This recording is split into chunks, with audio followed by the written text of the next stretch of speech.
जय गुरु जी। अनंतम शुक्राना मेरे मालिक। अब मेरा नाम है विंकल और मैं हूँ लुधियाना पंजाब से। अब हमारी फैमिली गुरु जी महाराज के चरणों में जुड़ी थी 2022 में, लास्ट ईयर, किसी रिलेटिव के थ्रू। मेरे मामा को किसी रिलेटिव ने बताया था गुरु जी के बारे में कि ऐसे ऐसे गुरु जी है। और मम्मा ने पहले ही बहुत धक्के खाए थे। कभी क्रिश्चियंस की जाते थे मम्मा पहले, फिर पता नहीं कहाँ कहाँ, राजस्थान कहाँ कहाँ गए थे। और मेरी सिस्टर को मतलब आराम नहीं आया कहीं भी, क्योंकि वो पैरालाइज थी। आराम इन द सेंस कि हमने सोचा कि वो ठीक हो जाएगी। तो उसकी जो लेफ़्ट बॉडी है वो एकदम मतलब रुकी हुई थी कि वो जो करती थी काम अपने राइट हैंड से करती थी और उसको मुश्किल होती थी बहुत। तो चल भी नहीं पाती थी वो।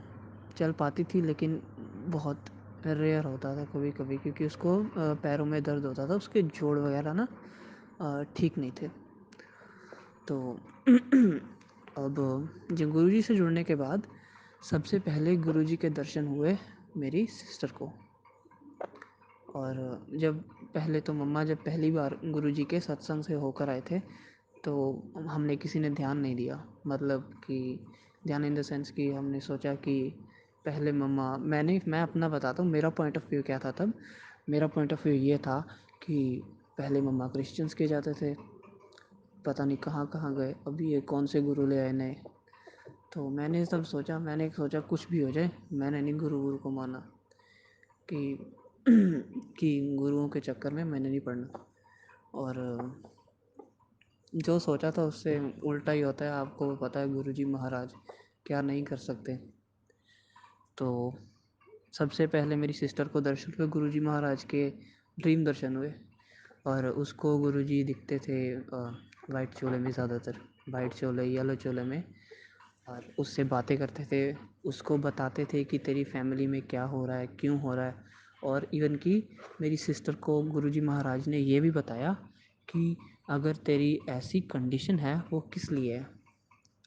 अब ये तो मुझे याद नहीं है, लेकिन हाँ कोई गुरुजी ने बताया था कि कोई पिछले जन्म से कोई लिंक था इसका, इसलिए तेरे माँ बाप के जो बुरे कर्म थे वो तुझे भुगत रहे हैं। और वो मतलब तुम सब भुगत रहे हो वो बुरे कर्म, है ना। लेकिन गुरुजी ने कहा कि मैंने तुझे ब्लेस कर दिया है, तू ठीक हो जाएगी। अब वो तो चलो थी, छोटी थी, है ना, 16 साल की थी वो, उसने समझा नहीं।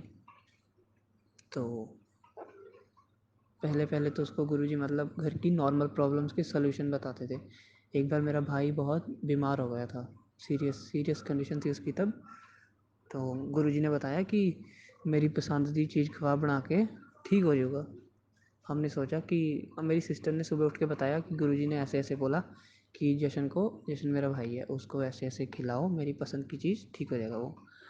तो अब हम सोच रहे थे गुरुजी को क्या क्या पसंद है। गुरुजी को चाय प्रसाद पसंद है और साग वगैरह, है ना, क्योंकि उनको तो बहुत अच्छा लगता है। तो मम्मा ने साग बनाया और वो साग पहले गुरुजी को भोग लगाया, उसके बाद मेरे भाई को दिया। और मतलब 3-4 घंटे के अंदर मेरे भाई को एकदम नॉर्मल आराम आ गया, कि वो नॉर्मल हो गया था बिल्कुल।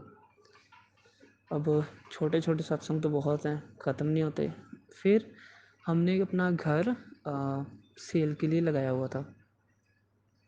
तो क्योंकि जो हमारा एरिया था वो अच्छा नहीं था, मतलब ड्रग्स वगैरह का बहुत इशू था।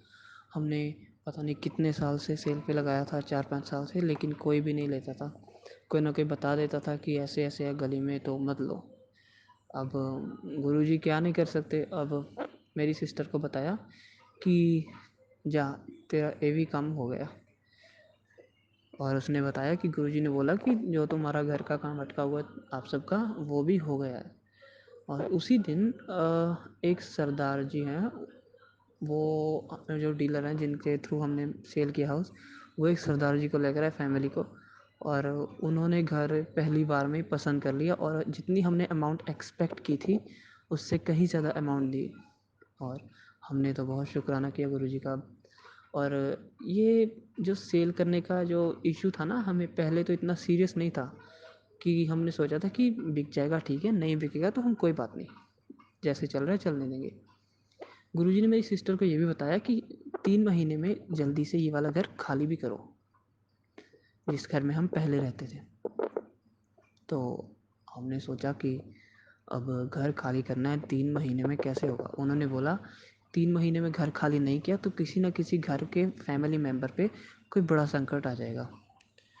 जैसे मर्जी करके हमने 1 डेढ़ महीने में बहुत कोशिश की कि कोई घर मिल जाए, हमें नहीं मिला। तो मेरी सिस्टर को ये भी गुरुजी ने मैसेज दिया कि तू चिंता ना कर। मेरी सिस्टर को बताया मेरे मम्मा के लिए कि उनको टेंशन रहती है उनको जल्दी। तो उन्होंने बोला कि अपनी माँ को कह कि चिंता ना कर, तैनू मैं तेरे घर दे बंदे को ही ब्लेस करावांगा। मतलब उन्होंने एक तरह ये बता दिया कि जो हमारी फैमिली में कोई है उसी से हमें किराए पे घर दिलवाएंगे। और आप मानोगे नहीं, हमें जो घर मिला इतना अच्छा मिला और अच्छे एरिया में मिला, और हमें कोई उसमें रेंट देने की भी ज़रूरत नहीं पड़ी। सीरियसली बता रहा हूँ, हम 8 महीने रहे उस घर में और हमने रेंट कुछ नहीं दिया। और वो हमें मिला भी हमारे रिलेटिव के थ्रू, मेरे अंकल के थ्रू मिला। तो चलो, इसका भी बहुत बहुत शुक्राना। जैसे गुरुजी ने बोला था कि किसी न किसी घर के फैमिली मेम्बर पे संकट आएगा। अब मेरी सिस्टर को बोला था, उसको तो पता नहीं था, उसको नहीं पता था कि वो संकट उसी पे आना है। और संकट तो नहीं कह सकते, एक तरह से गुरुजी महाराज ने उसे ब्लेस किया था। अब वो उसको एक ये भी बात है कि उसको गुरुजी दर्शन हमारी फैमिली में सिर्फ उसको देते हैं दर्शन, गुरुजी महाराज देते थे। क्योंकि वो तो ना कभी बाहर जाती थी, उसने मतलब 16 साल की वो 4 दीवारी में हो गई। और एक बच्चे के लिए तो बहुत मुश्किल है, हम तो फिर भी घूम लेते हैं, है ना। तो फिर जब हमने उस किराए के घर में शिफ्ट किया रेंटल हाउस में, अब वहाँ पे कुछ महीने बीते तो मेरी सिस्टर को थोड़ी सी हालत ढीली होने लगी कि वो उसको ज़्यादातर बुखार रहता था, ठीक नहीं रहती थी, ज़्यादा बात नहीं करती थी। तो हमने सोचा कि पता नहीं क्या हो गया। हमने चेक करवाया तो बॉडी में कुछ भी अब नॉर्मल नहीं था, सब कुछ नॉर्मल था। अब सिस्टर कह रही थी कि मुझे ठीक नहीं लगता। उसने मतलब आप मानोगे, उसने 3-4 महीने कुछ नहीं खाया, कुछ भी नहीं, एक एक पानी की बूंद भी नहीं पी उसने, बिना खाए पिए पता नहीं कैसे चल रही थी वो। तो अब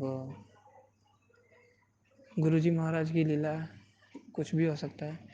फिर जब 3-4 महीने हो गए हमको उस घर में शिफ्ट हुए, तो मेरी सिस्टर की फेब में सिस्टर की हालत एक रात को बहुत ज़्यादा ख़राब हो गई। रात को 2 बजे हम उसको हॉस्पिटल लेके गए। वो कहती कि मेरे पेट में बहुत दर्द हो रहा है मुझे। और हमने देखा कि क्या हो गया ऐसा। डॉक्टर ने चेक किया, उन्होंने ईसीजी की। डॉक्टर ने बोला बॉडी में तो कुछ भी कुछ भी एबनॉर्मल नहीं है, सब कुछ ठीक है बॉडी में, कोई प्रॉब्लम नहीं है। अब वो कह रही दर्द हो रहा है मेरे पेट में, डॉक्टर कह रहे हैं कि दवाई भी किस चीज़ की दे, हमें पता ही नहीं अगर क्या हुआ। हम उसको घर ले आए, मतलब कि बेहोश वगैरह करके ऐसे ले आए कि वो आराम से रेस्ट कर ले। सो तो गई वो। नेक्स्ट डे उसकी हालत बहुत ज़्यादा ढीली थी कि अब मतलब वो सिर्फ सांस ले रही थी, मतलब किसी से बात नहीं कर रही थी। वैसे तो वो बीच बीच में बात भी करती रहती थी, लेकिन तब तो उसने बात करना भी बंद कर दिया। और जब उसने बात करना बंद कर दिया, फिर हमें टेंशन होने लगी। बीच बीच में ना वो अचानक से जैसे हैंग्स की हो जाती थी, मतलब बात करना बंद कर देती थी, बस देखती रहती थी कि ना वो बोल पाती थी कुछ। और हम सब तो बहुत चिंता में आ जाते थे। जैसे मर्जी करके हमने उसको फिर से सुला दिया कि ये रेस्ट करे। फिर उसी दिन शाम को तब हमारा नया घर बन रहा था, अंडर कंस्ट्रक्शन था तब नया घर।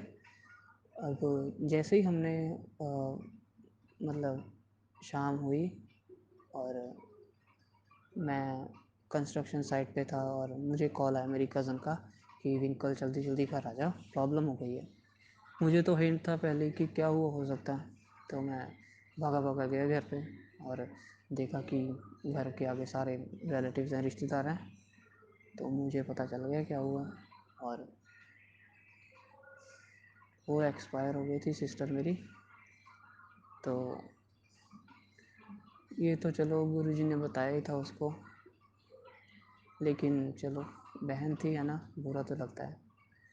और लेकिन उसके बाद मेरे कुछ दिन बाद मम्मा को ड्रीम दर्शन हुए गुरुजी महाराज के कि तू चिंता ना कर, तेरी कुड़ी मेरे चरना च मेरे नाल है, मैं उन्हों इस जन्म तो बहुत अच्छा जन्म दूंगा ताकि वो ये दुखा चो बाहर निकले। ये गुरुजी की वर्डिंग है जो उन्होंने मेरी सिस्टर को बोली थी, सॉरी मम्मा को बोली थी। और इवन कि मम्मा को मेरी सिस्टर दिखी, और जो गुरुजी का झूला है वहाँ पे मेरी सिस्टर झूला झूल रही थी, और वहाँ पे वो है ना मतलब चल फिर रही थी, और मम्मा को मेरी सिस्टर तब ड्रीम में बिल्कुल नॉर्मल दिखी, एकदम नॉर्मल। और अब बहुत अच्छी बात है, हम सब तो चलो खुश भी थे लेकिन दुखी भी थे, है ना। लेकिन हमें ये दिलासा था कि गुरुजी महाराज के चरणों में गई है और उन्होंने उसको आगे एक अच्छी लाइफ ब्लेस की है, इस लाइफ से बहुत अच्छी है। और बस ऐसे ही गुरुजी सबको ब्लेस करते रहें। शुक्राना गुरुजी।